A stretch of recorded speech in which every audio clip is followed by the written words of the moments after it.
Hello, and welcome to another edition of In-Depth Tours. This week, we'll be taking a look at another crossing that will look very different soon, and that is the D Street crossing on the BNSF Barstow Sub in Alpha, Illinois. Starting off with the advanced warning protection, there are actually 3 signs for this crossing, as D Street ends just west of it and merges with 4th Street that runs north-south parallel to the tracks. All 3 signs were installed in September 2013 by the Village of Alpha, and have modern reflective material. The streets are asphalt in all directions and have no center markings or advanced warning markings in the pavement.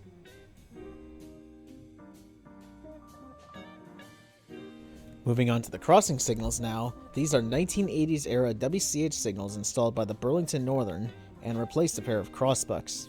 These types of signals are getting rarer to find on the Barstow Sub, and this crossing soon too will follow. Starting off at the bottom, both signals sit on single-sided WCH bases on concrete foundations. Moving up to the lights, both signals have 12x20 inch WCH frames, with most of them having Dialight ball LEDs inside of them. The only exception is one of the rear lights on the western signal, which has a general signals LED. This likely replaced a burnt-out Dialight LED sometime in the last few years. One of the front lights on the signal is also almost burnt out, but that likely will not be replaced. The gate mechanisms on both signals are older WCH ones with cast iron counterweights, which I dubbed Style 3, and they also have wishbone gate mounts on them. These were fairly common on BN installs up through the 1980s, though given these signals are from the 1980s, it's unlikely these had wishbone gates on them. As for the gates, both are aluminum at the base and have fiberglass extensions on them. They also have the newer style striping with reflective material. All of the gate lights on both signals are 4-inch RECO LEDs, which were likely installed with the Dialight ball LEDs in 2011.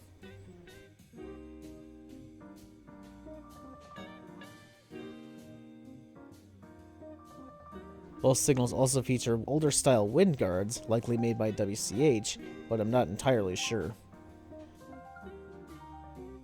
The crossbucks on both signals are NEG double-sided ones with reflective material that were installed in 2015 or 2016 as part of BNSF's massive crossbuck and track sign replacement program. The track signs are also condensed NEG-style ones, also installed with the crossbucks at the same time. Here are the dot tags for both signals. The DOT number for this crossing is 065622H, and as of 2022, this crossing saw 1 accident, which happened in 1978 before this crossing had signals. Thankfully, no deaths or injuries occurred as a result. Finally, atop the eastern signal is a GS Type 1 e-bell. This is one of many GS Type 1s that were installed on this line in the late 90s and early 2000s, although their numbers are dwindling too, and this one isn't too far off. Moving on to the relay bungalow, it is an older Satran style one installed new with these signals. It has the street name, milepost number, emergency number, and dot number on it. The grade here is all concrete and is in fairly good shape, although it could use new asphalt. Here is the track view facing north towards the Quad Cities and the connection with the WRRS Sub in Savannah. A Street is in the distance. And here's a track view facing south towards the classification yard in Galesburg where this line ends. The next crossing south of here is Oxford Road. If you haven't noticed already, there is a lot of work going on around this crossing. When I was here, a new relay bungalow had been installed, and new wires had already been routed to the foundations. Given the way BNSF did this, it appears the old foundations are being reused, and this made me question initially if these signals were going to be kept and given new gate mechanisms and a second bell on the western signal added. However, just south of here sits a new set of signals for this crossing, plus A Street to the north. These signals have DOT tags for this crossing, so the WCH signals are 100% being replaced very soon. This is one of 3 crossings in Alpha and Henderson that will soon be getting new signals, all of which are older 1980s era WCH signals. I'm not sure why BNSF is replacing so many gated installs on this line, given that there are tons of crossings that are still gateless on this line, and most of them are listed on the ICC website to be getting new signals in the next few years. Whatever the case, BNSF seems pretty intent on replacing all BN era gated signals on this line very soon, so if you live around here, Get shots of these now before they're gone.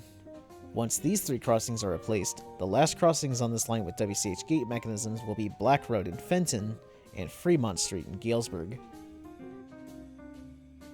And this concludes this look at D Street in Alpha. Thank you so much for watching, and if you'd like a sneak peek at the page for this crossing on Mike's Crossing site, click the link below. This will be included in my next update to the site in late August. Also, if you'd love to see an updated in-depth tour of this crossing with the new signals, please leave a comment down below, and I will do that later this year or next year depending on when the new signals get installed.